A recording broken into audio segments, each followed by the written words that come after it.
আসসালামু আলাইকুম রহমতুল্লাহি ওবরাকাতু। কেমন আছেন সকলেই? আশা করি অনেক অনেক ভালো আছেন। আমিও ভালো আছি।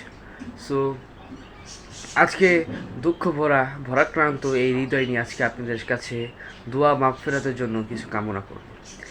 তো চলুন কথা না বাড়িয়ে আজকের কথাটি মূল উদ্দেশ্যটি শুরু করা যায়। প্রিয় উপস্থিতি, আজকে বিভিন্ন কিছু দেখাবো না, আজকে আপনাদের কাছে কিছু কথা বলব।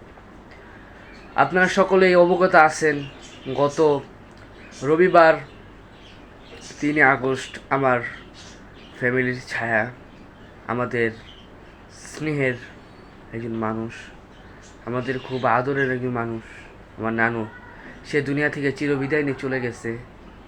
তার মৃত্যুটা কখনো আমরা আশা করতে পারিনি, ভাবারও চিন্তারও বাহিরে, ভাবারও সময় দেয়নি।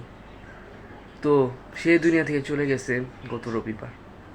আবার এই রবিবার আমার নানার মা, অর্থাৎ আমার বড় মা, সেও দুনিয়া থেকে চলে গেছেন। আমার নানু মারা গেছেন 8টা এর মধ্যে, তিনি মারা গেছেন 9:30টার দিকে। আর আজ হচ্ছে বৃহস্পতিবার। আজ বৃহস্পতিবার ভোরে অর্থাৎ 3টার দিকে আমার এক নানা, অর্থাৎ আমার নানুর বোনের স্বামী, আমার নানা হয়, সেও দুনিয়া থেকে চিরবিদায় নিয়ে চলে গেছে। তো বুঝতেছি না যে এই 2 সপ্তাহের মধ্যে 3জন মানুষ আমাদের ফ্যামিলি থেকে চিরবিদায় নিয়ে চলে গেছে। তাদের এই চলে যাওয়াতে আমাদের এইটাই শিক্ষা দেয়, কবর খুব ভয়ঙ্কর, সাপ বিচ্ছুর ঘর। সবাই একটু কবরের কথা চিন্তা করেন, জীবনের প্রতিটি ক্ষেত্রে চলার পথে একটু কবরের কথা চিন্তা করেন, দেখবেন ইনশাআল্লাহ আপনার জীবনে একটু হলেও পরিবর্তন আসবে। প্রিয় ভাইরা আমার, এই কবর খুব ভয়ঙ্কর একটা জিনিস।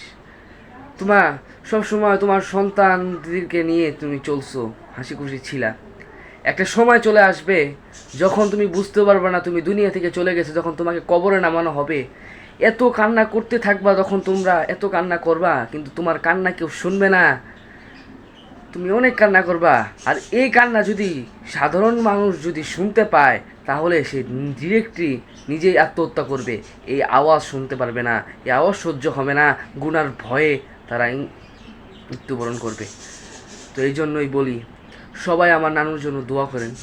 শুধু আমার নানু না, যারা দুনিয়া থেকে চিরবিদায় নিয়ে চলে গেছে, তাদের সকলের জন্য আপনি দোয়া করেন।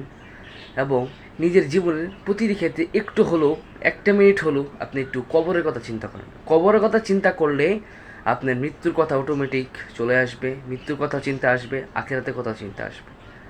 তো এটাই হচ্ছে আজকে আপনাদের কাছে শেয়ার করা। তো সবাই আমার নানুর জন্য দোয়া করবেন, আমার বড় মার জন্য দোয়া করবেন, ও আমার নানার জন্য দোয়া করবেন।